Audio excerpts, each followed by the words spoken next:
The wait for the anointed candidate of President Muhammadu Buhari is on. And as the APC gradually heads towards its convention scheduled for next week, all 23 aspirants will be hoping they are the preferred choice of the president in order to get the full backing of all members of the ruling party. Many names have popped up as possible aspirants that might be the president's preferred choice. One of such names being mentioned is the vice president, Professor Yemi Osinbajo, having been Buhari's number 2 since 2015, and he has also been campaigning on the basis of consolidating the legacy. He was acting president on a number of occasions, and many believe he did commendably well in taking key decisions that got the government machine moving. Joining us on the show this morning as we discuss the party's preparations towards its convention and the vice president's chances at the primary is Senator Joseph Akaagerger, former military administrator of Kastina State and member of the Progressive Project, a support group for Vice President Yemi Osinbajo. Welcome to the Morning Show, Senator, and thank you for joining us on the Morning Show. Thank you very much. Good morning, Nigerians. Well, Senator Akaagerger, is Vice President Yemi Osinbajo the man that the president has in mind? He first told us about a preferred candidate in January, and now this week at a meeting with the 22 governors of the party, he was saying that, well, he wants them to obey the principle of reciprocity and support him to choose an anointed candidate who will succeed him. First, is it Professor Osinbajo he has in mind? And two, do you think that that is democratic? Don't you think that is autocratic for the president to say he will choose his own successor? Well, Ruben, I would want to begin to say that perhaps you are privy to better information than myself. To the best of my knowledge, the President of the Federal Republic of Nigeria, President Muhammadu Buhari, GCFR, has never ever indicated that this is the preferred candidate he has. I have had the privilege to work with the President as a very young officer when he was the General Officer commanding 3 Armored Division, the division I served in the 3 Provost Battalion. I would later have the privilege of serving as the governor of Kastina State, his home state. I received his support in democratization. I have known him to be a born Democrat, and I do believe that he knows very well, and he practices this, that to strengthen and embolden democracy, there must be competition. Competition is the watchword for democracy. The president has never demonstrated or shown anyone or indicated, communicated, and indicated that he has appointed anyone to succeed him. I believe, Ruben, we are Democrats, and we should be talking about democratic principles and not talking about speculations from every quarter. So, to the best of my knowledge, there is no anointed candidate. It's about competition, and the best will be the one that Nigerians will choose. I believe also, Ruben, that it is not about what the president, or there have been speculations about what the president is assumed to be saying. I think what is most important to us is the yearning of Nigerians.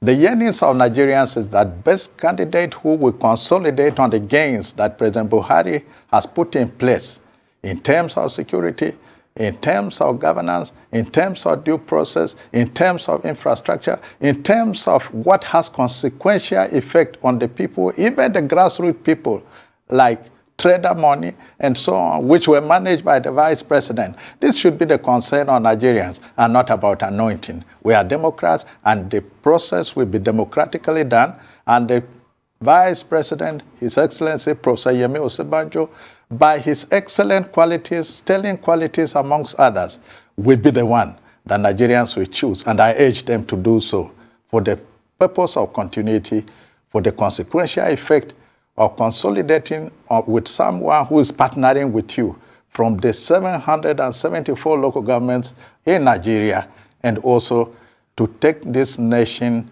to the desired end. Nigeria needs to be within the competitive states of the world. As we're seeing it happening in this administration, it is better to consolidate on that. I think this is the issue. It is not about anointing and all that. I hope I answered your question. Thank you, Distinguished. I want to draw your attention to the address President Buhari gave to the Progressive Governors Forum, paragraph 10, in which he said, and I quote, "I wish to solicit the reciprocity and support of the governors and other stakeholders in picking my successor, who will fly the flag of our party for election into the office of the President of the Federal Republic of Nigeria in 2023. So I think the meaning is quite clear there. But my question for you is that at this point, it's not up to the Nigerian people to choose the vice president or anybody else. It's up to the delegates. Can you give us some insight into the APC delegates and the kind of performance you expect from them? Are you expecting, I hope you are at least, a departure from the reports that we all heard of the PDP delegates and the dollar rain that they got from different aspirants? What is APC going to do to sort of entrench a more democratic process? And also with regards to your candidate, the aspirant and the person of the vice president who you're supporting, what are his chances? What are the overtures that he has made to the APC delegates and the prospects that he has? Thank you very much. Well, I think three key questions are here that have been raised. Number one, the paragraph 10 of that speech read by Mr. President. You have failed to indicate to me the name of the vice president on that list. Perhaps if I'm hearing you correctly, and I also saw what you saw, no name is attached to that. So it will be inappropriate for us to now extrapolate. It will be inappropriate for us to also say, this is the name the president wants to be there. I think, and then number two, the president didn't say, I want to anoint someone. He said, cooperate with me. And that is all about democracy. I remember what President Clinton once said, that disagreement is the darling of democracy. Therefore, it is a consensus gathering. You gather consensus about the stakeholders, you gather consensus about Nigerians. He is not saying, this is what I want. He is saying, cooperate with me to produce a person that is acceptable to the entire country, right from the top to the bottom.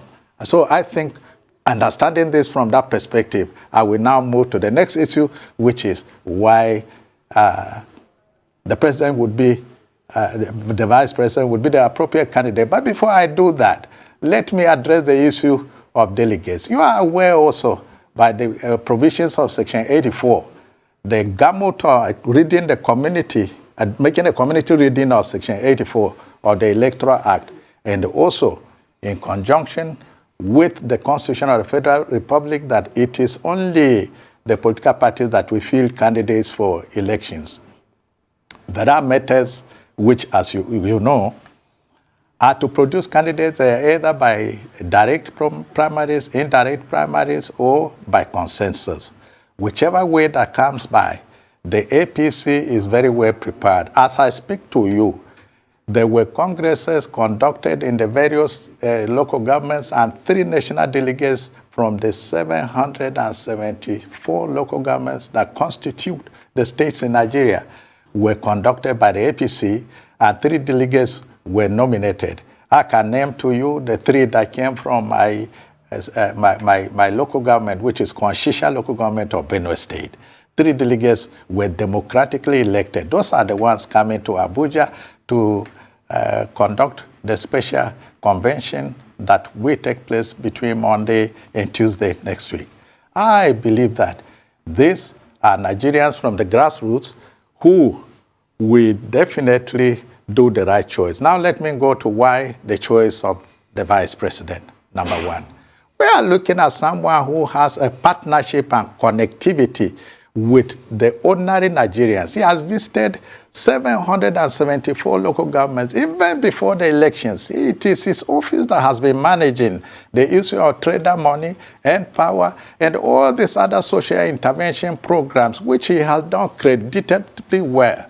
Would you now take a person that has passed an exam and substitute him with one who has never tested that exam? 7 years the vice president has been under the tutelage of the president. 7 years, he has done very well. 7 years, he has done that which he ought to do as a vice president. Yes, he has acted sometimes. Are you disappointed with the output of what he did? These are measurable outputs. So I believe that with this, if you are a delegate also, I urge you to vote for him on that day, because we are looking at someone who has a partnership with the people, like I said, someone who understands the yearnings of Nigerians, who understands the key issues that brought in this administration. Would it not be better to now allow him consolidate this? So most Nigerians that I have spoken to, and most others who I have not spoken to but have read what their expression, that this is the man for the job. I believe that we don't need to do much talk about this. It is not someone who is saying it is now or never. It is about the person who says that, look, the time has come for Nigeria to begin to become stronger than we were before, consolidate on the gains we have made so far. I think this is the thought that I have. And this is what is on the minds of most Nigerians. Okay, thank you. Senator Akaagerger, you keep saying consolidating on the gains. What gains have we made? Is it the high level of insecurity? Is it the bastardized economy? Is it the high unemployment rate that is going to about 40%? Is it the state of disrepair of the Nigerian state? Is it the lack of unity we have and diversity? Is it the fact that Nigeria has become a killing field? What are the gains that the vice president is coming to consolidate on? And don't forget, the vice president who was part of this administration where all of this happened. So what is the bragging right? What is he bringing? What gain are we consolidating? What? First of all, before I address the key issues that you have raised, let's talk about unemployment, for example. There are many people in this country whose drive is to be employers or labor. This administration came, and with what we've seen happen in the office of the vice president, like I have said before, of the social intervention programs, is creating a youth that creates a future by itself, making funds available to them so that they become self-employed and in the process employ others as well. Not those who perpetually hold the youth to a point whereby they can never be employers or labor, neither will they employ themselves, but they are perpetual employees of others. I think this administration has done well in that regard. Talking about insecurity, let me say as a retired military officer, challenges come in the life of a nation at any particular time. It is difficult that when the media is projecting information that what is happening, which is a correct thing to do, because you know your responsibility under the Constitution as fourth realm. It is not that insecurity has completely been escalated and is stamped out. We are saying that concerted efforts are being made. There are local governments that were under occupation by terrorists. Those local governments are under Nigerian control now. And I believe that the steps being taken are the right piece to address the situation, and that will also happen under this incoming administration. I believe that it is a gradual process and not a one-stop shop. There's nowhere in the world would you say that the gun challenges in the United States is over? No, it's not over. Likewise, our challenges of insecurity here are also factual issues that the government has been responding. And the response of the government are measurable inputs that we can all attest to. We are saying that this consolidation, maintenance of momentum, and all that it will take will be deployed. Arsenals are both. Let me just say this, that unfortunately, in the previous administration, you are very aware that money is being meant to buy equipment for soldiers to fight the terrorists and so on. Those monies were diverted into hands that are not meant for defense purposes. That has not happened in the past 7 years. And we are consolidating on, the government is consolidating on that. And we believe that without equipment, you can't fight a successful war. And with this, I believe that we will be counting the desired gains within the life of this administration and beyond. These are the issues I'm addressing. Well, Senator, if you check some of the newspapers today, we're being told in many of the front pages that the APC ESCO, the governors, they are divided over Buhari's succession plan in one paper. APC stakeholders rail against Buhari's bid to pick successor. Confusion, horse trading among governors, aspirants camps. Buhari stance on successor splits the APC. Do you see the possibility of this issue of succession resulting in the implosion of the APC? Because it's not just about succession, about a consensus candidate. There's also this problem about zoning, which the party doesn't seem to have been able to resolve. Will the party break up? I believe that the party will come out stronger. The party will come up stronger from all that you have said so far. I'm not denying that these are not taking place, but I'm saying that I am not personally aware of this. That I am not personally aware of this situation does not mean that things like that may not be happening. But remember, I said at the beginning of this conversation that disagreement is the darling of democracy. Why is it the darling of democracy? We disagree to agree. So even if there are such disagreements, the APC is a very strong family. We will come to an agreement, and Nigerians will be smiling home. About zoning, you haven't commented on zoning, sir. Well, I think it is appropriate that in this country for us to cement ourselves as individuals and different ethnic nationalities in Nigeria, there must be appropriate and equitable measures that we must take as a political party, we must take also as individuals and also people in authority. One of these is power shift.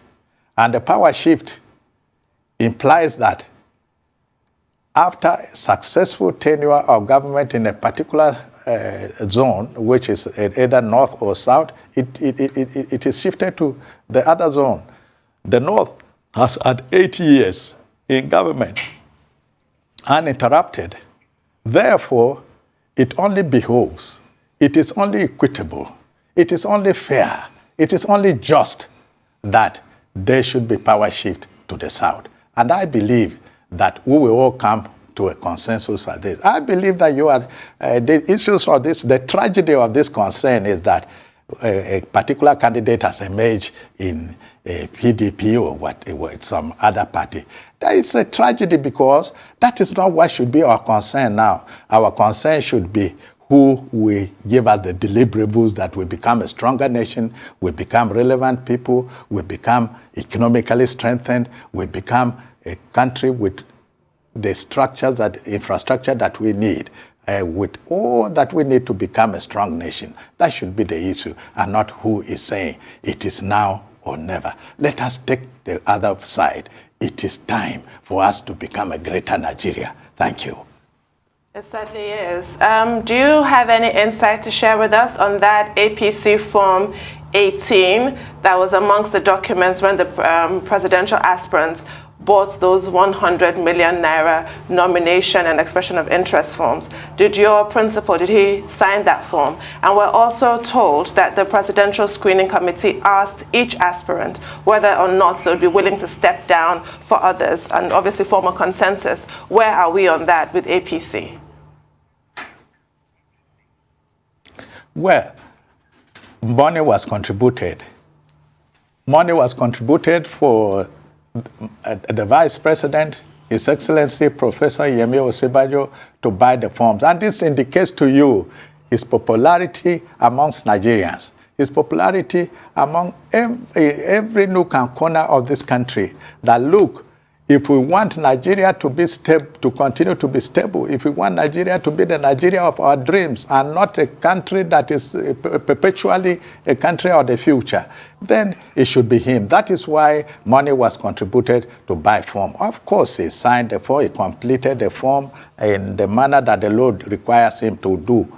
And as a lawyer, as a law professor, and also you see most of the innovations he introduced in Lagos, which have become a model for due process in the legal process in the nation today, you will see that everybody wants him, or most people, most Nigerians want him to become the next vice president.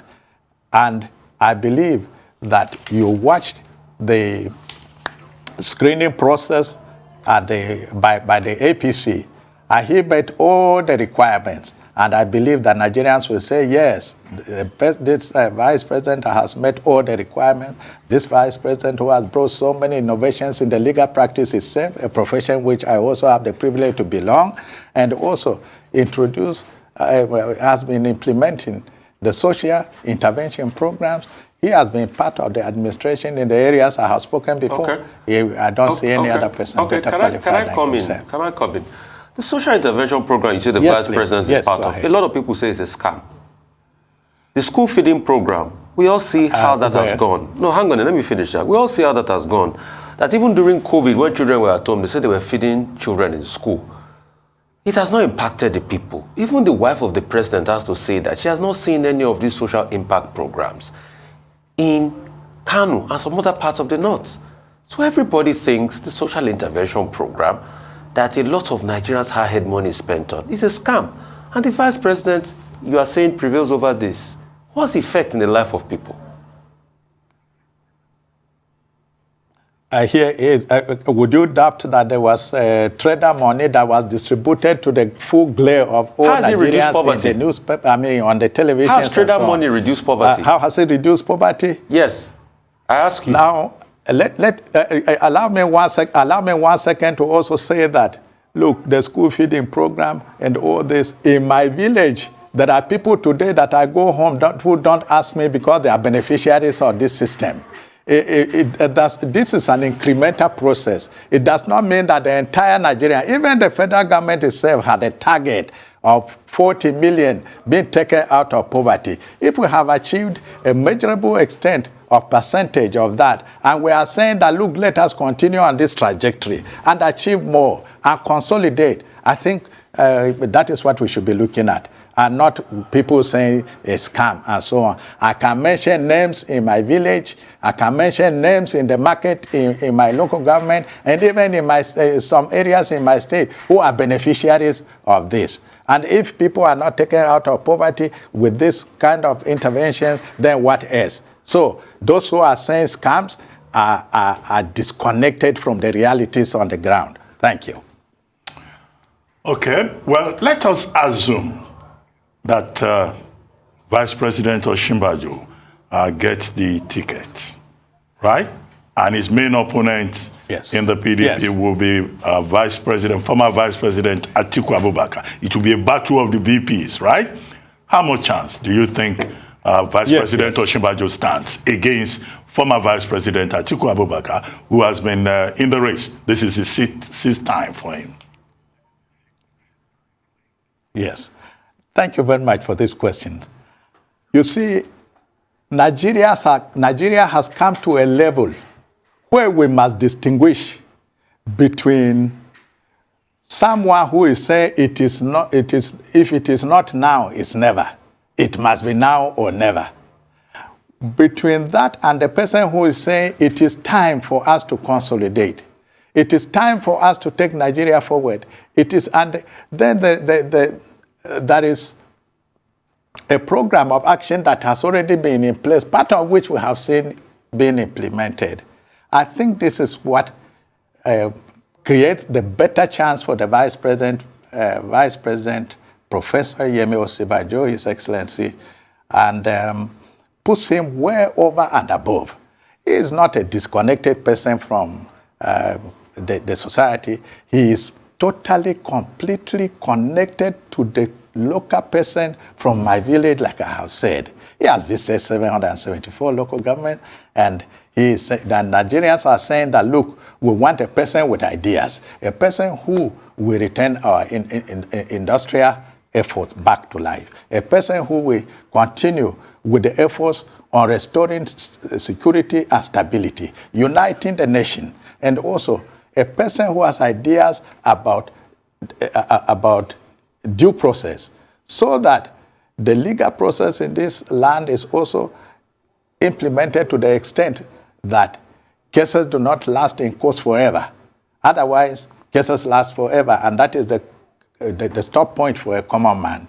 So his chances are high. We know him for the 7 years that he has been here. He's not a person who is saying, I just want the office for the sake of it. He's a person who is saying, Nigerians are urging me to take up this office because he has ideas, because he has a vision, he has a mission for this country. Those are the chances that make him higher. A very humble person, a person who has been deputy, and there is no rancor between him and his principal. This makes him also stand higher than every other person. So it is not about now or never. It is about it is time for us to do it better and differently. Thank you. Well, on that note, I would like to thank you very much, Senator Joseph Akaagerger, for joining us on the morning show today.